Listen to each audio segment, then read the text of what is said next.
When you change the way you look at things, the things you look at change.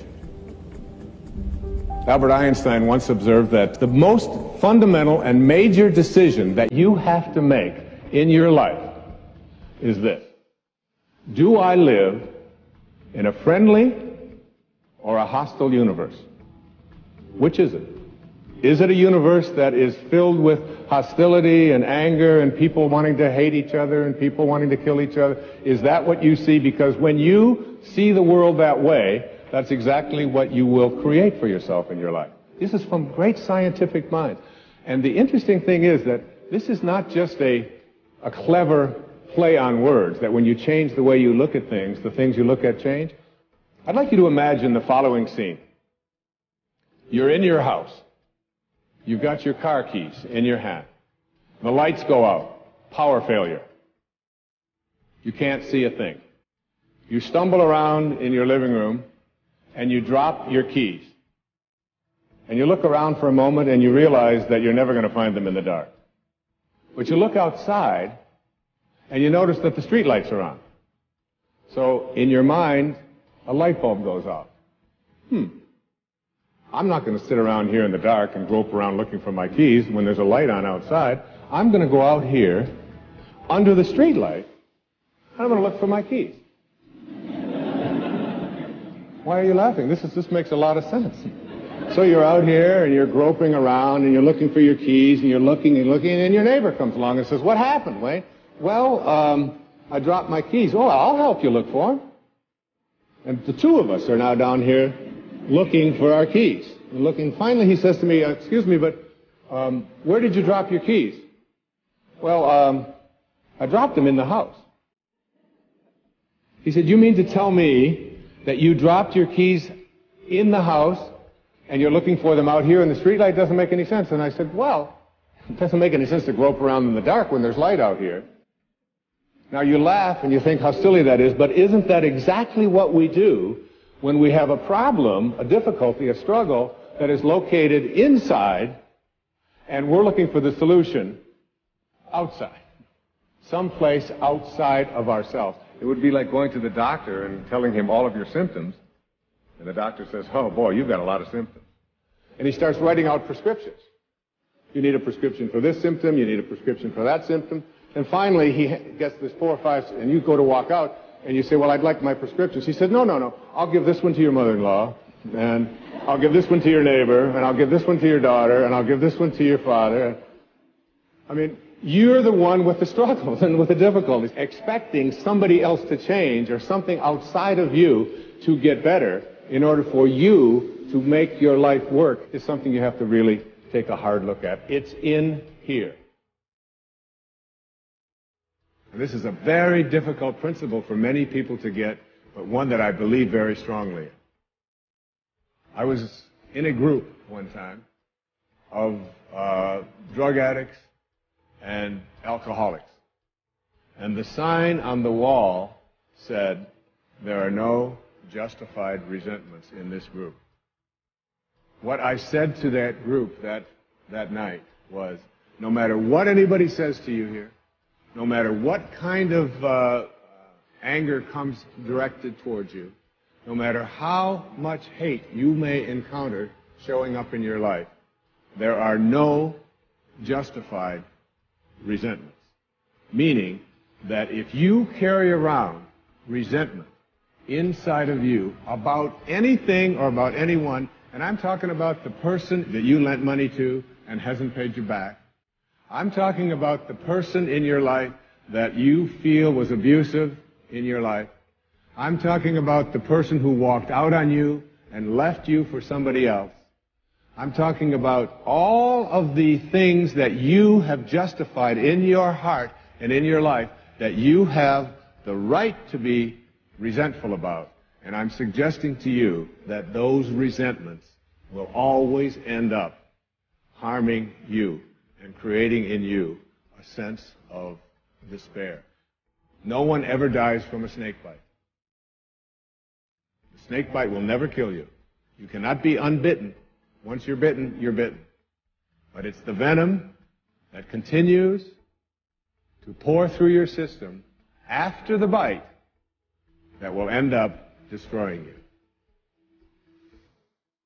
There are many ways to get the things that we want for ourselves in our lives. But basically, it all begins with how we choose to think. As you think, so shall you be. 7 little words that I think are perhaps the most important things that we can learn and master in our lives. This old proverb notion that I become what I think about all day long.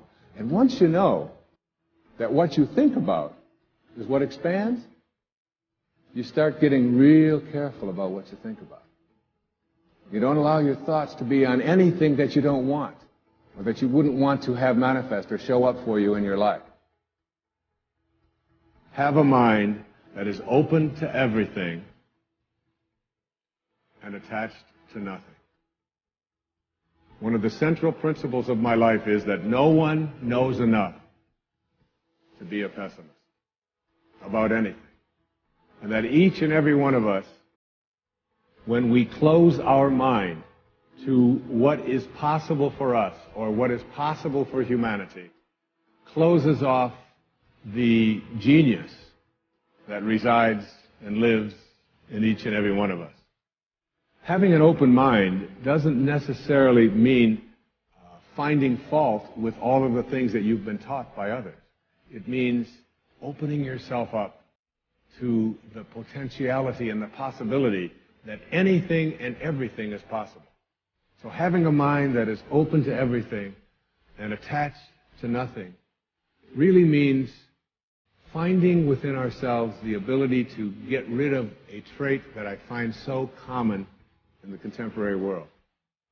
Do you know that most people that I meet spend their lives looking for occasions to be offended? They actually are out there hoping that they can find some reason to be offended. And there's no shortage of reasons. They're out there everywhere. The way this person dressed, what this person said, they turn on their TV, they hear the news, they're offended by this. Someone used language that they didn't like, someone doesn't share the same customs that you, and people all day long. In fact, if you keep track tomorrow, you will find probably 100 reasons that you can go around being offended. But a mind that is open to everything and attached to nothing is a mind that says, I'm never looking for anything to be offended by. And that whatever anybody else out there has to say, my response to that is, that's an interesting point of view. I've never considered that before. The next principle I call don't die with your music still in you. And who better to quote than Thoreau when he talked about some of us hear a different drummer, and we must march to the music that we hear. But all of you have some music playing. And all of you have a heroic mission. There's no accidents in this universe. We all show up here with a purpose. There's an intelligence that is a part of everything and everyone, and all of us are connected to it. And too many of us are afraid to listen to that music and march to it. You out there, I know you have a book you wanted to write. I know there's a composition you wanted to compose. I know there's a song you want to sing someplace. Maybe you want to raise horses out in Montana. Or maybe you want to open up an ice cream shop on Cape Cod. Who knows what it may be. Maybe you just want to travel and see the world. Maybe you want to go into a relationship with someone but you've been afraid to, but your heart says it's the right thing to do. All of us feel something. And in Leo Tolstoy's famous novel, The Death of Ivan Ilyich, he asks this question that would be terrifying to me. He says, as he has this accountant from Moscow lying on his deathbed, contemplating the horror of this question, what if my whole life has been wrong? I've known what my music is. It's playing right now. As I stand here in front of you with these cameras and in this place, and as I sit down and write my books and tell the world what I know are my truths, I feel always completely on purpose and fulfilled. And no time will I ever come to the end of my life and say, what if my whole life has been wrong? Whoever you are, whatever that music is, however distant it may sound, however strange, however weird others may interpret it to be, don't get to the end of your life and know that you're going to leave and not have it played yet. Don't die with your music still in you.